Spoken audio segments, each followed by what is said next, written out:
Hola a todos, bienvenidos al canal. Hoy no vamos a hablar de explosiones de talento ni de goles de otro planeta. Hoy vamos a hablar de una historia distinta. Una historia serena, discreta. Una historia que se escribió despacio, con inteligencia, con paciencia. Una historia que, tal vez, no grita, pero que permanece.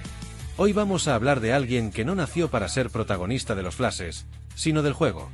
De un niño que entendió el fútbol antes de entender la vida. De un joven que no buscó fama, sino perfección. De un hombre que hizo de la simplicidad un arte. Esta es la historia de Xavi Hernández, el cerebro que cambió la manera de jugar, de ganar y de entender el fútbol. Bienvenidos a una de las mentes más brillantes que pisaron un campo de juego. Bienvenidos a la vida de Xavi. Terrassa, Cataluña. 25 de enero de 1980. En esta ciudad industrial a unos kilómetros de Barcelona, nace un niño con una relación muy especial con la pelota. Xavi es hijo de Joaquim Hernández, exjugador de fútbol, y María Mercè Creus. En su casa, el fútbol se vivía con respeto. No como un show, no como un negocio. Como un juego que debía entenderse. Y desde muy pequeño, Xavi lo entendía. Se pasaba horas mirando partidos en la televisión. No solo los goles. Miraba los movimientos. Cómo se abrían los espacios. Cómo los equipos se organizaban. A los 4 años, ya era el cerebro del equipo infantil del barrio. A los 6, ya hablaba como un entrenador. A los 11, el FC Barcelona lo llama a la Masía. La Masía no era solo una residencia. Era un templo. Allí convivían niños con el mismo sueño, pero no todos tenían el mismo espíritu. Muchos querían destacar. Otros querían triunfar. Pero Xavi quería jugar bien. Le gustaba estudiar el fútbol. Preguntar por qué se hacía una jugada de una manera y no de otra. Sus entrenadores quedaron impactados. No solo por su técnica, que era excelente, sino por su comprensión del juego. Veía cosas que otros no veían. Calculaba antes de que la pelota llegara a sus pies. En esos años, la Masía estaba inspirada en la filosofía de Johan Cruyff. Un fútbol de toque, de inteligencia, de control. Y Xavi encajaba como una pieza de reloj. Siempre jugó como centrocampista. Nunca le interesó marcar goles. Le interesaba crear, construir, hacer que los demás brillaran. En 1998, a los 18 años, hace su debut con el primer equipo del Barça. Era un momento difícil para el club. El vestuario estaba dividido. No había rumbo claro. Pero Xavi se aferró a su estilo. Aunque no era mediático, ni fuerte físicamente, empezó a ganar espacio. Con pases simples. Con posicionamiento. Con lectura táctica.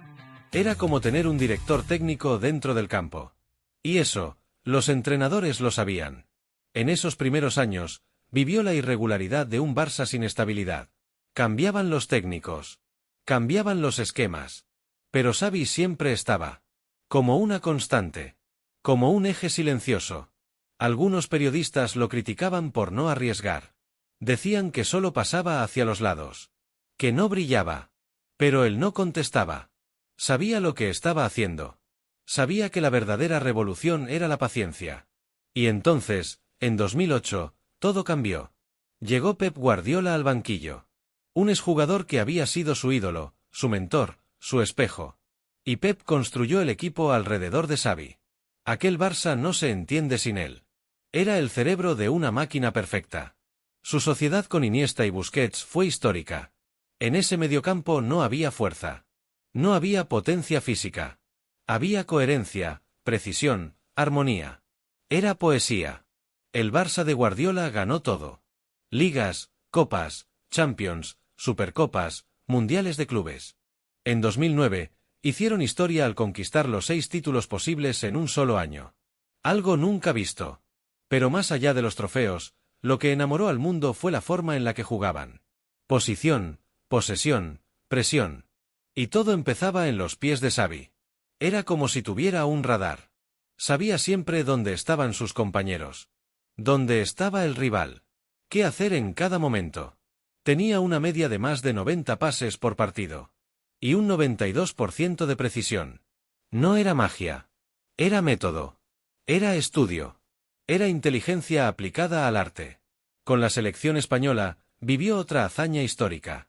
España, que nunca había ganado nada a nivel mayor, se convirtió en la selección más dominante del mundo. Ganaron la Euro 2008, el Mundial 2010 y la Euro 2012. 3 títulos consecutivos. Y con el mismo corazón, Xavi. En 2008 fue elegido el mejor jugador del torneo. En 2010, fue el cerebro del equipo campeón del mundo. En 2012, dio una clase magistral en la final contra Italia, con 2 asistencias y un dominio total del ritmo. Fue el símbolo de un estilo. El embajador de una idea. Xavi no levantaba la voz. No era carismático frente a cámaras. Pero todos lo escuchaban. Lo respetaban. Lo seguían. Era un líder silencioso. El mejor tipo de líder. En 2015, a los 35 años, decide cerrar su ciclo en el FC Barcelona. Lo hace levantando su 4ª Champions League. Llorando en su despedida. Diciendo gracias a cada rincón del club. Se fue como uno de los jugadores más importantes de la historia del Barça.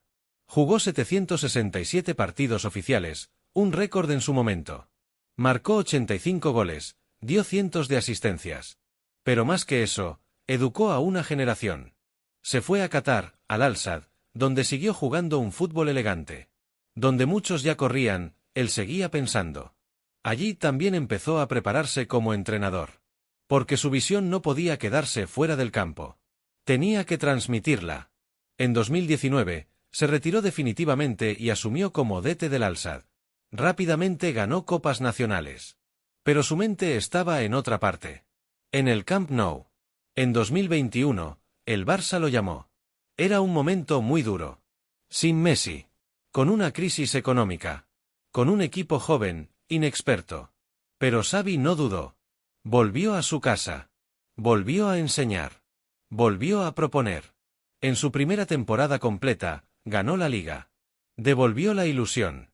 Apostó por jugadores de la cantera. Por el estilo. Por la identidad. Porque para Xavi, ganar sin estilo, no es ganar. En 2024, decidió dar un paso al costado. Fue honesto. Dijo que su energía no alcanzaba. Que era momento de dejar que otro tomara el relevo. Como siempre, puso al club por delante de sí mismo. Fuera del campo, Xavi es reservado. Está casado con Núria Cunillera. Tiene 2 hijos. Es un padre presente. Tranquilo. Vive con discreción. No se mete en polémicas. No hace gestos para las cámaras. Su vida es tan ordenada como su fútbol. Hoy, Xavi es mucho más que un exfutbolista. Es un símbolo de coherencia. De profesionalismo. De amor por una idea. En tiempos de resultados inmediatos, él apostó por procesos. En tiempos de egos, eligió el equipo. En tiempos de ruido, fue silencio. Cuando se hable del fútbol que enamoró al mundo entre 2008 y 2012, su nombre será uno de los primeros. No por los goles, sino por el juego. Porque Xavi no solo jugó. Pensó el fútbol. Lo moldeó. Lo explicó. Y nos enseñó que a veces, lo más grande, es lo que no se ve. Ese pase antes del pase. Ese control para dar tiempo. Ese jugador que no brilla, pero que hace brillar a todos. Gracias por quedarte hasta el final. Si esta historia te tocó, si alguna vez te emocionaste viendo jugar al Barça de Guardiola o a la España campeona, te invito a suscribirte, dejar tu like y compartir este vídeo. Porque contar estas historias no es solo homenajear a los grandes, es recordarnos por qué amamos este juego. Nos vemos en el próximo vídeo.